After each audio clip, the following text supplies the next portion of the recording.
UP की योगी सरकार ने अपने दूसरे कार्यकाल का दूसरा बजट पेश कर दिया है। इसमें चुनावी राह आसान करने के लिए सड़क सेतुओं के निर्माण समेत तो बुनियादी ढांचे के विकास पर भी जोर दिया गया है। आपको बता दें कि राजधानी लखनऊ के विधानसभा में चल रहे सदन में उत्तर प्रदेश की योगी सरकार ने 6,90,000 से ज्यादा का बजट पेश किया है। इस बजट को देखते हुए केकेडी न्यूज की टीम जनता के बीच पहुंचती है और जनता की इस बजट पर प्रतिक्रिया जानी। देखिए हमारी खास रिपोर्ट। जब तक लोगों को रोजगार नहीं मिलेगा, जब तक लोगों को राहत नहीं मिलेगी, तब तक के बजट का कोई मतलब नहीं है। और सरकार तो अपना जो है ताकि हमने पिटारा खोल दिया है और जनता खुश हो जाएगी, सबके लिए बजट में सब कुछ दिया गया है, लेकिन ऐसा कुछ नहीं। धरातल पे जब आए इस बजट का कुछ असर तब पता लगे कि जनता खुश है। ये तो छलावा वाला बजट है, केवल छलावा, कुछ होने वाला नहीं। बात करने से कुछ नहीं होता, सच्चाई को धरातल पे उतारने से ही किसी चीज की सच्चाई होती है। और मुझे तो ऐसा लगता है ना कि लोग जो है ना अपने कमिटमेंट से ही पीछे हट जाते, चाहे वो सरकारें हो, चाहे बड़े बड़े डिप्लोमेट्स, ब्यूरोक्रेट्स, कोई भी हो। और रही नौजवानों की बात, तो नौजवानों के लिए जब तक एक सही ड्राफ्टिंग, सही BSM और क्या कहते हैं DPR जैसे प्रोग्रामिंग्स नहीं होंगे, हमें नहीं लगता कि उत्तर प्रदेश के नौजवानों को कोई भी सहूलियत सुविधा मिल सकती है। योगी सरकार ने 6,90,000 से ज्यादा का करोड़ का बजट पेश किया है। इसको देखते हुए आज हम जनता के भेजा, जनता से जाने की इनकी बजट को लेकर क्या प्रतिक्रिया है। योगी सरकार ने बजट पेश किया है, इसको लेकर क्या प्रतिक्रिया है आपकी? देखिए, जनता को राहत की सांस नहीं दिखाई दे रही। न किसानों के लिए कोई बजट है, न नौजवानों के लिए है, न बेरोजगारों के लिए कोई बजट है, केवल खाने के लिए। ये छलावा है। जब धरातल पे उतरे तब तो पता लगे। धरातल पे उतरने वाला ये नहीं है, केवल जो है कागजी बजट है। ये कागज में दिखावा है। जब तक लोगों को रोजगार नहीं मिलेगा, जब तक लोगों को राहत नहीं मिलेगी, तब तक के बजट का कोई मतलब नहीं है। और सरकार तो अपना जो है बताती है कि हमने पिटारा खोल दिया है और जनता खुश हो जाएगी, सबके लिए बजट में सब कुछ दिया गया है, लेकिन ऐसा कुछ नहीं है। धरातल पे जब आई इस बजट का कुछ असर तब पता लगे कि जनता खुश है। जनता खुश नहीं है। किसान की बिजली की माफ करने की बात की है बजट में और युवाओं को रोजगार देने के लिए बात की है सरकार ने। केवल कही है ना, बिजली अगर किसानों की माफ कर दी जाए, बिजली जो है हमेशा के लिए माफ की जाए, तो किसानों को कुछ राहत होगी। यानी सिंचाई के साधन फ्री कर दिए जाए, बिजली का जो है बिल माफ कर दिया जाए टोटल, तो राहत है, अच्छी बात है, अच्छा पहल है। ऐसा नहीं है, जो अच्छी बातें हैं उसको हम मानेंगे। सरकार अगर कर रही है तो अच्छी बात है, लेकिन उस धरातल पे तो उतरे। ये तो छलावा वाला बजट है, केवल छलावा, कुछ होने वाला नहीं है। आपकी क्या प्रतिक्रिया इस बजट को लेकर? हमें तो कुछ नहीं नजर आ रहा अभी तक इस बजट में। तो क्या संदेश देंगे? हम यही संदेश देंगे, सरकार को जो भी बजट पेश करती है तो छलावा वाला बजट न हो, जनता को राहत देने वाला हो, जन कल्याणकारी हो, हम उसका स्वागत करेंगे। कुछ लोग हमारे साथ थे बातचीत करने के लिए। इन्होंने बताया कि सरकार ने जो बजट पेश किया उसको साफ तौर पर ये विरोध कर रहे हैं कि इस बजट को लेकर हम कुछ नहीं कहेंगे। और लोग भी हमारे साथ बात करते हैं। क्या नाम है आपका? मेरा नाम देवव्रत सिंह है। और सरकार ने बजट पेश किया है, कई योजनाएं दी हैं बजट में, क्या कहेंगे इस पर? देखिए, बजट की जो अगर डिटेल संक्षेप में देखे जाएं तो बहुत ही अच्छा बजट है और आने वाले चुनाव में सरकार को इससे फायदा मिलेगा। लेकिन समस्या ये है कि फायदा तभी मिलेगा जब ग्रास रूट पे इस बजट का पूरा इम्प्लीमेंट्स होगा।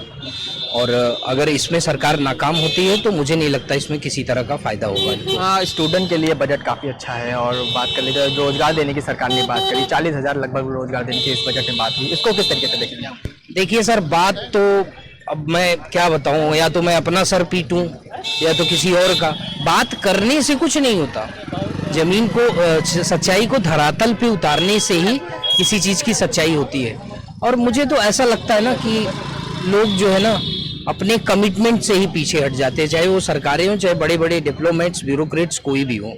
और रही नौजवानों की बात, तो नौजवानों के लिए जब तक एक सही ड्राफ्टिंग, सही BSM और क्या कहते हैं DPR जैसे प्रोग्रामिंग्स नहीं होंगे, हमें नहीं लगता कि उत्तर प्रदेश के नौजवानों को कोई भी सहूलियत सुविधा मिल सकती है। और शुरू से जो चलती हुई व्यवस्था है, जैसे कि फौज है और ये सब चीज़ें हैं, इसमें भी बहुत सारे सख्तियां कर दी गई हैं। तो भाई पॉपुलेशन, नंबर ऑफ पॉपुलेशंस तो ज़्यादा है, अब नंबर ऑफ अभ्यर्थी भी ज़्यादा है, पोस्टें हैं कम, तो ऐसे में तो मारा मारी होनी पक्का है।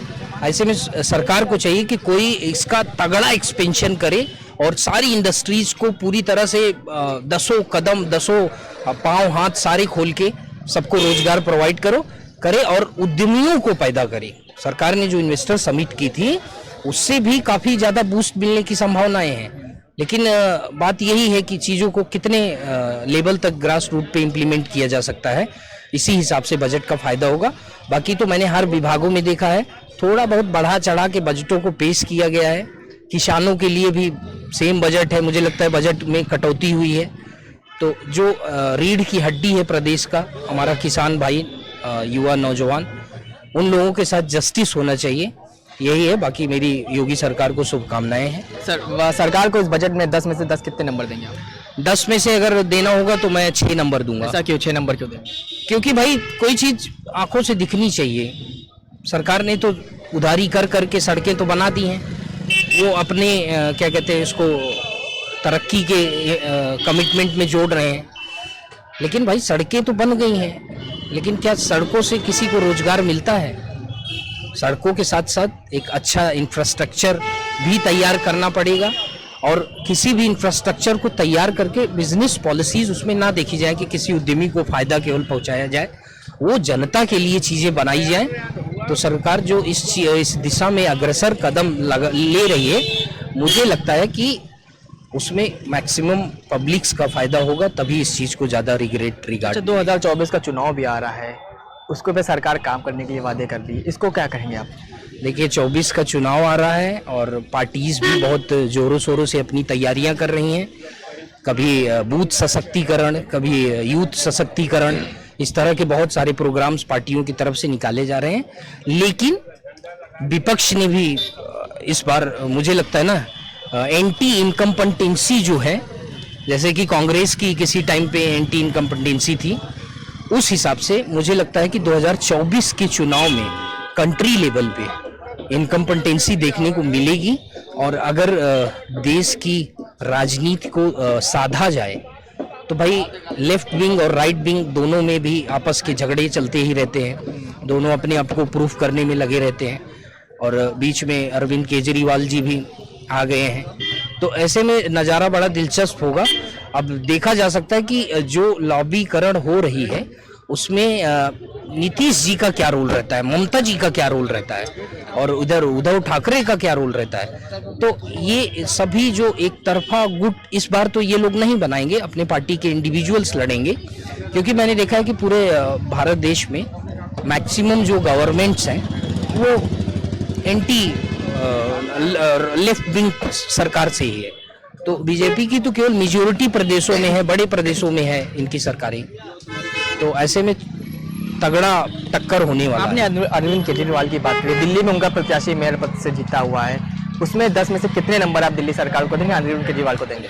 देखिए अरविंद केजरीवाल जी का काम मुझे सही लगा कुछ हद तक, लेकिन जहां तक पूरा जस्टिफिकेशन है वो तो है ही नहीं। क्योंकि अगर कोई भी विपक्ष की पार्टी आपके अंदर कोई कमी निकालती है तो मुझे लगता है उस चीज में आपको सुधार करना चाहिए और वहां से लेसन लेके आगे चले। तब भी मेरा अरविंद केजरीवाल सरकार को 10 में से 8 नंबर रहेगा। आम आदमी पार्टी कह रही है कि उत्तर प्रदेश में हम सरकार बनाएंगे, भाजपा का सफाया करेंगे, इसको किस तरीके से देखेंगे आप? अब यार देखो, कहने को तो मैंने पहले भी बोला, जोश में आके लोग कुछ भी बोलते रहते हैं, ठीक है। आम आदमी पार्टी पहले अपनी पैठ बनाए इस प्रदेश के अंदर और एक माइलस्टोन शुरुआत करे, कार्यकर्ताओं की लॉबी रखे और गांव से जुड़े। शहरों में ही ज़्यादा आम आदमी पार्टियां हैं, लेकिन मुझे नहीं लगता इतने बड़े प्रदेश में वो, अभी गुजरात के ही चुनाव में उन्होंने काफ़ी क्या कहते हैं उधम मचाई हुई थी, लेकिन आफ्टर ऑल क्या हुआ आपने भी देखा, हम सब ने देखा। तो देखिए, सत्ता की जो राजनीति है वो कुर्सी के जो गलियारों में एक जोश और क्या बोलते हैं ना, झड़प देखने को मिलती है नेताओं और पॉलिटिशियन पार्टियों के बीच में। उस झड़प को अगर देखा जाए तो अभी स्टेमिना लेवल आम आदमी पार्टी का थोड़ा कम है, बट मेरा विश्वास है कि ये पार्टी आगे चल के बहुत अच्छा करेगी और राष्ट्रीय पार्टी भी घोषित हो गई है जी। सरकार तमाम वादे कर रही है, योगी सरकार तमाम वादे कर रही है कि नई नई सड़कें बनाएंगे, तमाम लोगों को रोजगार देंगे, नौकरी देंगे, इसको किस तरीके से आप देखेंगे? अरे सर, वादे तो, अब दिक्कत वही है ना कि आप सत्ता में बैठ के वादा कर रहे हो। भाई वादा खिलाफी भी तो हो सकती है और मैक्सिमम वही हो रहा है, वादा खिलाफी हो रही है। इस समय मैं आपको बता दूं भाई साहब बेरोजगारी का तो फिलहाल तो देखो, रोजगार के लिए हमें इतना ज्यादा क्रिटिक नहीं होना चाहिए, क्योंकि क्या होता है, रोजगार ऐसी चीज है जो हर व्यक्ति के जीवन की अपनी खुद का स्ट्रगल होता है। सपोज आप अच्छी पढ़ाई करोगे और अच्छी सारी चीजें करोगे तो कहीं ना कहीं से आप मेहनत कश चीजें करके अपने जीवन में आगे बढ़ सकते हो। तो रोजगार का असल मायने में जो नियम है वो ये है कि रोजगार आदमी अपने खुद की मेहनत से पाता है। सरकारें तो इसमें देखिए, अब अभी हम चाइना का मॉड्यूल ले लें, किसी और का ले लें, तो चाइना ने बहुत ही अच्छा अपने देश में काम किया था। रोजगार स्तर इतना प्रोडक्शन, मैन्युफैक्चरिंग, मास सेक्टर में बढ़ाया था कि भाई वहां पे नॉर्मल से नॉर्मल लेबर भी महीने का 30,000 रुपए कमाता है। अब आप इंडिया से कंपेयर कर लीजिए। तो ऐसे में हमारे नेताओं को चाहिए कि वो चीजों को सबक ले और चीजों को इंस्टेब्लिशमेंट करें। अब कह रहे हैं कि चलिए ठीक है, गुंडा राज खत्म हो गया, सब कुछ खत्म हो गया, लेकिन मैं क्या ये कहना चाहता हूं कि ये चीजें खत्म होने के बाद जो पॉजिटिव माहौल बनाया जा रहा है, क्या उस माहौल से एक्चुअल में कुछ आउटपुट आ रहा है हमें कि नहीं आ रहा है। भाई देखिए, कोई सत्ता में अगर बैठा है तो सत्ता की जो लॉबी होगी इर्द गिर्द उन लोगों का तो काम भाई चलता रहता है। वो तो कहीं पे एक छोटा फोन कर दे, उनका हर काम हो जाएगा। लेकिन मैं एक सामान्य व्यक्ति की बात कर रहा हूं जिसकी कोई अप्रोच नहीं, कोई इलीगलाइजेशंस नहीं है, तो उनको कहाँ जाए और उनको कहाँ से न्याय मिले। और गवर्नमेंट की जो ग्रीवांसेस पॉलिसीज है, इस पे इन लोगों को सख्ती लेनी पड़ेगी। और मुझे ऐसा लग रहा है कि योगी सरकार में 2-4 चीजों की बहुत तगड़ी कमी है कि जैसे क्या होता है ना कि कोई भी रूल्स अगर बने हैं तो कोई रूल्स बने हैं तो उसको सख्ती से अप्लाइड नहीं किया जा रहा है। इस वजह से ये सब देखने को मिल रहा है। बहुत बहुत शुक्रिया। और लोग भी यहाँ बातचीत करेंगे। सर, सरकार ने बजट पेश किया है, किस तरीके से देखेंगे? देखिए, कहा जाए तो अभी राजनीति में कोला डिस्ट्रीब्यूटर हूँ, अभी कहने का मतलब उतना भी हमें जानकारी नहीं है, लेकिन मैं सदन में कुछ मतलब जब भी बजट पेश हो रहा था तो मैंने देखा है जो सोलह भारतीय समाज पार्टी के राष्ट्रीय अध्यक्ष हैं श्री ओम प्रकाश राजभर जी ने तो कहीं ना कहीं बजट को कुछ कमी बताए हैं। तो मैं भली भांति इतना बस जानता हूं और कुछ पूछना चाहता है सर पर। चर्चा चल रही है कि ओम प्रकाश राजभर गठबंधन करेंगे भारतीय जनता पार्टी से। देखिए, उनका कहना है कि अगर जो भी दल होते हैं, अगर वो दल अगर जनता से सीधा गठबंधन किए तो उन्हें नहीं लगता है कि किसी की सहारा लेना पड़ेगा या किसी से गठबंधन करने की जरूरत पड़ेगी। बहुत बहुत धन्यवाद। ये हमारे साथ कुछ लोग थे, युवा थे। ये लोग साफ तौर पे कोई बजट को लेके ठीक ठाक बता रहा है, जो योगी सरकार ने बजट पेश किया है उसको लेके ठीक बता रहा है। और कई युवा ऐसे हैं जो ये बता रहे हैं कि जो बजट पेश किया गया उसमें सरकार की पूरी कमी दिखाई देगी। राजधानी लखनऊ से के डी न्यूज़ के लिए नदीम खान। जब तक लोगों को